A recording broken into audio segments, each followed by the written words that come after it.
Thank you. Thank you, ma'am.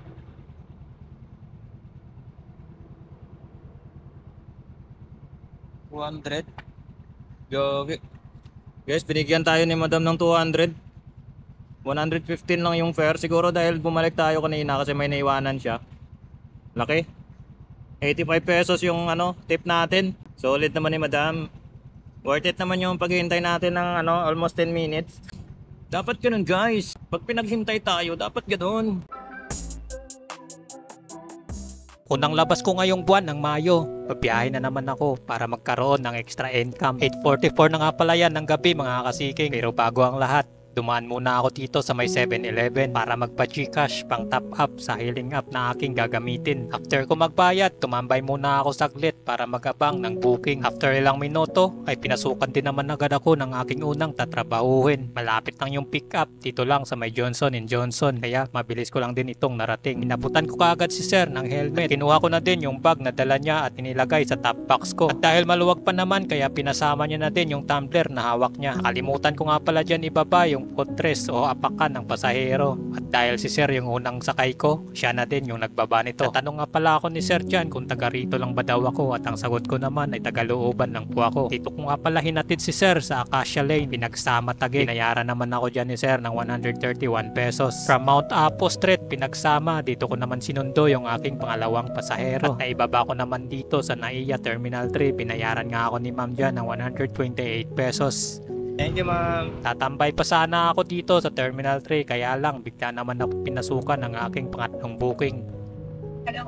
Hello, ma'am. Ma'am, dito na po. Opo, ma'am. Opo. Dito lang ako, ma'am. Hintayin na lang kita dito, ma'am. Ay, dito ka, ma'am. Naka-black ako na helmet, ma'am. Saan ka po? Saan ka banda, ma'am? Sa entrance. Yan ka dito, ma'am. Ano pa yung nakasalamin? Ito, ma'am. Makaway ako. Ma'am Noims. Ma'am Noims. Oo, tama. Yan ako. Akala ko saan na entrance ko. Inano ko lang yung current location. Oo. Pero minsan kasi, ma'am, di accurate yung current location. Oo, yun nga eh. Pero okay naman, ba't naman yan? May instruction. Shower cup kayo, ma'am. Oo. Gusto nyo ilagay sa box yung ma'am? Kasi yan, walang laman yung box ko. Ito na lang. Ayan na. Sige. Ayusin ko lang, mama. Kumami. Kaya sige, butil na nakakailangan.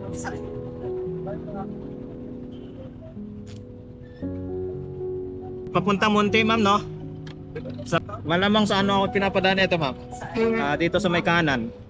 Pero check natin kung saan ako papadaan. Oo nga, ma'am, dito sa kanan wala naman traffic, ma'am. Ay, check natin. Tingnan nga. Nalagay ba? Oo nga, sa may Merbel nga. Oh, wala naman traffic. From here in NAIA, going to Muntinlupa naman si ma'am. Naibaba ko na rin dito sa drop-off at binayaran naman ako dito ni ma'am ng 153 pesos. Dumaan nga pala muna ako dito sa Petron para magpaalam kung pwedeng makihi. Pops, pwede makihi. Kanina pa kasi ako nagpipigil at dumaan na din muna ako dito sa isang kainan. Bigla kasi akong ginutom kaya kakain muna ako. Bulalo nga dyan yung in-order ko, sabaw pa lang ulam na. Kaya unang subo para sa akin to, alangan naman para sa'yo. Biro lang. Masarap yung sabaw kaya napaad ako ng isang kanin dyan. Kaya naman ito yung kinalabasan, simot pati buto-buto. At dahil wala nga pumapasok na booking sa area na to kaya nagpasya na ako na gumapang pabalik ng SM Bikutan. Dito na ako nakakuha ng aking panglimang pasahero. Sinundo ko kaagad dito sa may Ashore Urban Resort. Punta naman itong Tondo, Manila. Tinanong ko kaagad yung pangalan just to confirm. Pangalan po? Ate yan. Apa. Ako yun, ikaw yan. Andrea. Ayun. Bye-bye. Pang babae kasi yung name tapos lalaki pala isasakay ko. Pagdating namin dito sa drop-off ay nakaabang na yung mama niya. Binigyan nga ako dyan ng 300. 282 pesos. Binigyan tayo ni Madam ng 300. May team tayong 18. Dito tayo ngayon sa Tondo. Di ko alam kung magpipick up ako dito mga katiking eh. Nailang ako magpick up dito eh. Dahil nailang nga akong kumuha ng booking dito sa may Tondo kaya dito naman ako napadpad sa may St. Jude College, Manila. Student ka pala itong isasakay ko. Arian, papuntang Pasay, ma'am. Papo.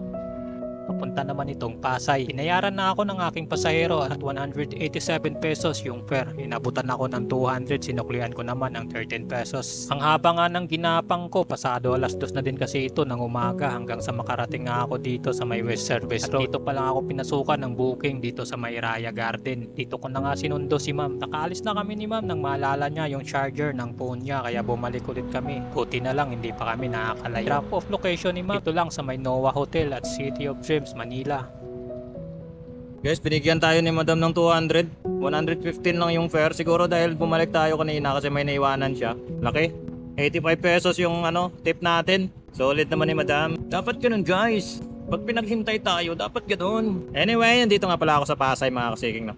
Dito sa may Diosdado Makapagal. Kinukuha ko na lang dito yung top up ko na 300. Yun na lang yung binabawi ko. Nagkaroon pa ako ng booking at 60 pesos naman yung fare. Pasay to Makati at isang Pasay to Manila sa may Centro Escolar University. 122 pesos naman yung kanyang fare. From One Ayala going to Merville naman yung aking panghuling booking. Sakto kasi malapit na ito sa amin. Nag-request nga pala dito yung pasahero ko na kung pwede daw dumaan kami ng 7-Eleven at may bibilin lang daw siya at saglit lang kaya pinagbigyan ko na.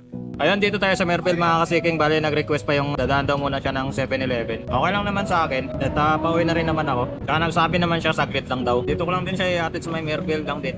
Hanggang sa may ihatid ko na si ma'am dito sa kanila. 120 pesos naman yung pamasahe ni ma'am. Kung umabot ka man dito sa part na to, maraming salamat sa pagsama. At may good news nga pala ako dahil dumating na nga yung Google AdSense pin ko para makasahod na kay YouTube. Kaya maraming salamat sa suporta mga kasiki. Kung hindi dahil sa inyo, wala akong sasahurin. Dito ko na din tatapusin itong video na ito. Once again, this has been Asbin CN TV. See you on my next vlog and peace out. Ride safe sa ating lahat.